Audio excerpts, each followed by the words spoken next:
Assalamualaikum warahmatullahi wabarakatuh, and hello everyone. My name is IZYAN binti JAMAL 2200404. In this video, my friends and I will explain about the international cooperation in combating threats to maritime security. Before I start my presentation, let me introduce my friends, which are FADHILAH 2200400, SYIMIR AIKAL 2200425, and HAIMA 2200437. In this video, we will talk about the introduction to the international cooperation, threats of maritime security, which are port security, drug smuggling, migrant smuggling, maritime terrorism, and piracy. And lastly, the conclusion for the overall topic. Cooperation among countries is essential, and it is a fundamental principle of international law. The planned collaboration is the obligation to reach an agreement in which a country's failure to agree on anything to be resolved will result in a breach of contract. Furthermore, the goal of this collaboration was to reduce the obligation to negotiate a good bargain and mutual agreement without producing controversy. This is demonstrated by several sorts of international law responsibilities to cooperate. For example, the United Nations (UN) is mentioned in the Charter to maintain international peace and security by collective action and to achieve worldwide effort in solving economic, social, cultural, or humanitarian problems. Today, I would like to present one of the threats to maritime security with their international cooperation to combating the threats. First of all, I will explain regarding port security. Despite being vital to the global economy, ports and seaports are nevertheless regarded as particularly vulnerable to threats because of the huge amount of incoming traffic. International cooperation and coordination are crucial to ensure security in port areas. Globalization has made information exchange easier, and this facilitates increased cooperation between states. The information-based society also has its negative sides. Terrorists and smugglers can receive information more freely, which entails a system to protect delicate information. After the September 11th attacks, the United States initiated a revision of the international instruments available to fight threats against port security. In January 2002, the International Maritime Organization (IMO) Assembly adopted a resolution requesting a review of the different instruments with the aim of increasing maritime security. Amendments were made to the Safety of Life at Sea (SOLAS) Convention, including the introduction of a new Chapter 11 Part 2 with the purpose of detecting and taking preventive measures against threats to maritime security. Furthermore, the International Ship and Ports Facility Security (ISPS) Code was implemented through the amendments of the SOLAS Convention to increase international cooperation within an international framework, realizing, among other things, increased exchange of intelligence information and standardizing methods and technical requirements for ships. However, the cooperation framework under the ISPS Code can be criticized for not taking developing countries' needs into account. The in-port security is in many ways more lax, which makes this port more exposed to theft and similar kinds of threats against maritime security.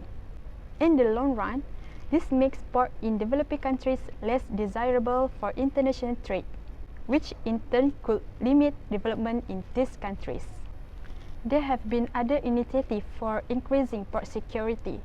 For example, the Container Security Initiative (CSI) is an initiative focused on freight containers. The system prevents maritime threats through the screening of containers in the port of departure. In summary, international cooperation has shown to be essential in preventing threats to port security. Despite the CSI system being more ideal than the ISPS Code, which clearly shows criticism of it, and the current system, which has numerous vulnerabilities and is far from ideal, but it still provides chances for increasing international cooperation. The second is drug smuggling. Drug smuggling via the sea is one of the principal ways in which criminal groups traffic drugs. Since this criminal activity emerged, its complexity and capacity have continued to expand, resulting with difficulties in controlling the smuggling of illegal substances. This smuggling operation is efficient and very well organized. It is estimated that large number of containers carry drugs every year and are transported on container vessels. The unauthorized trade of drugs has led to the concern that international cooperation is needed to combat this crime. The UN Convention Against the Illicit Traffic of Narcotic Drugs and Psychotropic Substances is a major source of law preventing drug smuggling.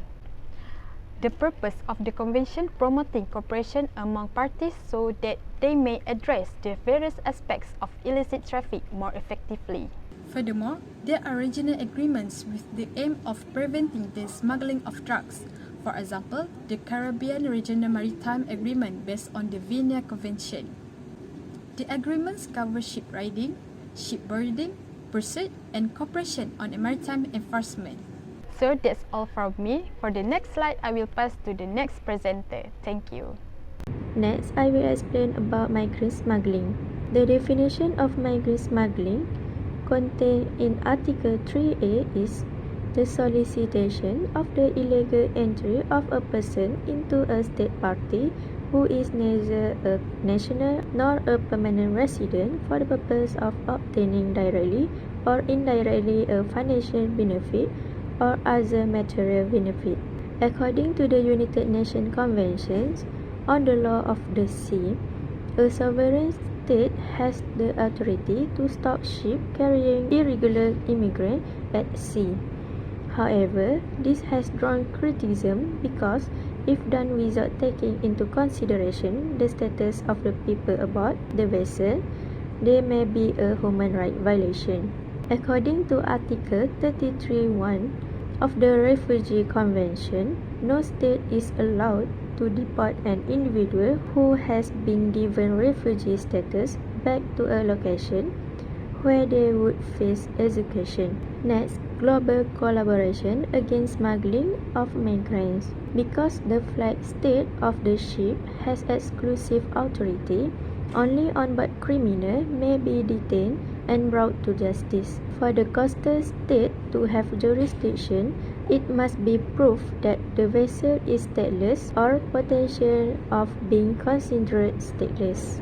The smuggling procedure provides a way to request that the flag state certify the vessel nationality and allow authority to take appropriate action if it is believed that the vessel is participating in migrant smuggling.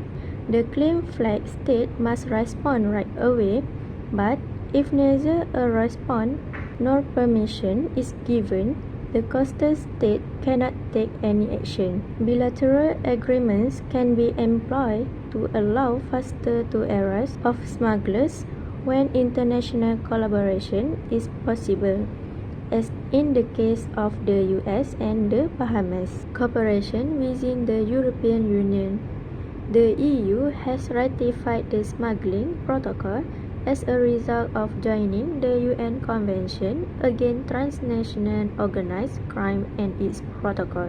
Border inspection and surveillance by the European Agency in operational cooperation at the external border of the member states of the European Union includes internal border areas and the sea. The operation must follow the laws protecting both non-refoulement requirements and international maritime law.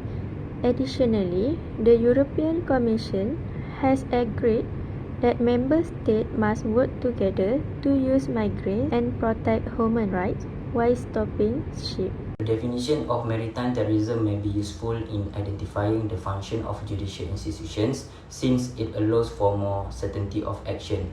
According to Christopher, 1989, maritime terrorism can be defined as the practice by an individual or group of systematically committing and threatening to commit acts of violence against international shipping and maritime services with the intention of inducing fear and intimidation in a civilian population for the purpose of achieving political objectives.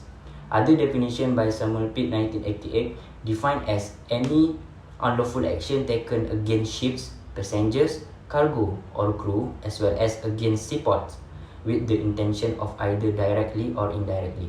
Maritime terrorism was not a crime under international law prior to 1988, but after the Bachelor incident in 1985, US labeled the vessel's takeover as act of piracy. Legal experts disputed and endorsed the characterization and wondered which regime applies to this form of attack. SUA Convention, known as Convention for the Suppression of Unlawful Acts Against the Safety Maritime Navigation, was signed in Rome on March 10, 1988, at the suggestion of the IMO in response to the legal uncertainties. Earlier, it has significant problems in a transnational criminal justice system, which was built after past UN terrorist treaties. These flaws were slow ratification and lack of preventive measures. Moreover, it improved after the September 11 attacks, encouraged increased collaboration. The SUA Treaty established a broad responsibility to cooperate fully in preventing and combating international crime. As a part of the cooperation to prevent the terrorists, the authority permits to board and search a ship flying the flag of another party if it has reasonable suspicion that the ship or a person on board is engaged in a violence of the SUA Convention. SUA Convention encouraged parties to harmonize SOP for joint operations to enhance their efficiency of their collaboration in relation to their commitments. Maritime piracy defined as any unlawful acts of assault, harassment, or devastation undertaken for private gain by the crew or passengers of a private ship or private aircraft. Any act of voluntarily taking part in the operation of a ship or plane when the person knows that the ship or plane is a pirate ship or plane on the high seas, against another ship or aircraft, or against people or things on board that ship or aircraft. At the moment, maritime piracy is a growing threat that affects a number of regions and causing more and more people around the world to worry. Furthermore, the Law of the Sea Convention of 1982 said that everyone had to cooperate as much as possible to stop piracy on the high seas. In Asia, where there are a lot of cooperation between countries, which is Malaysia, Indonesia, and Singapore, resulted the number of cases of piracy went down in 2010. There have been cooperative drills to stop piracy such as Security Alliance, Organized Air and Sea Guards, Regional Communication System, and Collaborative Sea Surveillance System in the Straits of Malacca. Indonesia, Singapore, and Malaysia have even accepted to let each other go after pirates in their own territorial waters. This is a big step forward in a part of the world where there are no maritime boundaries. This collaboration resulted in the signing of the Regional Cooperation Agreement on combating piracy and armed robberies against ships in Asia in 2004, which is referred as RASYIQAH. The agreement established a center for the exchange of information in Singapore, among other cooperation steps to be taken. This proved to be successful, which encouraged the IMO to advocate for increased collaboration of this type in other conflict zones. In January 2009, this work led to the signing of the Djibouti Code of Conduct, which is an agreement between countries in the area. Signatories to the code agreed to work together to find, arrest, and prosecute people suspected of piracy, stop suspicious ships, save ships that have been attacked, and make sure the people on board are treated well, run joint operations, and share information. In addition to the code, there are a number of relevant UN Security Council resolutions that aim to make it easier for people in the region to work together to stop piracy. In particular, they ask countries with military power in the area to fight piracy on the high seas of the coast of Somalia. In conclusion, international collaboration in the field of transnational crime against maritime security has improved. Cooperation in addressing modern challenges is critical to preserving national sovereignty. For example, UNCLOS was created to prevent marine crime, but it has had limited success. This is due to the fact that the growth of times in today's world is getting more global with the availability of new technologies, which leads to the formation of organized crime that acts globally. This condition makes it extremely difficult for a single country to combat alone without international assistance. As a result, the economic circumstances and particular interests of each country will decide the type of cooperation that is formed. I think that's all from us. I hope you can learn something new in this video. Thank you and have a nice day.